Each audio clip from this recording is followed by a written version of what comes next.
lokše, presne takéto jemné, vynikajúce si budete odteraz robiť doma a už nikdy si ich nebudete kupovať v obchode. Hlavnou ingredienciou sú zemiaky, alebo zdemáky, alebo grule, že vám z toho odpadnú.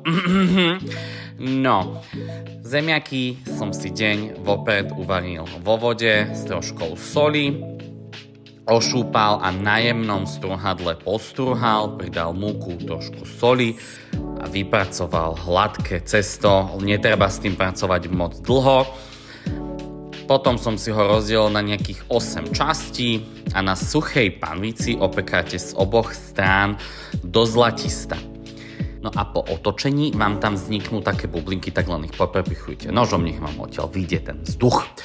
A čo je dôležité, ak nechcete ísť kupovať novú panvicu, treba ju vždy vytrieť suchou utierkou, lebo ak sa vám tam spáli tá múka, tak naschledanou do obchodu a kupovať novú.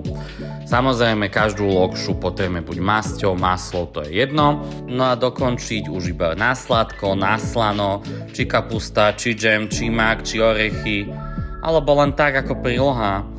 Nech už je tu jeseň, na stole kačica, kapusta a táto vynikajúca lokša.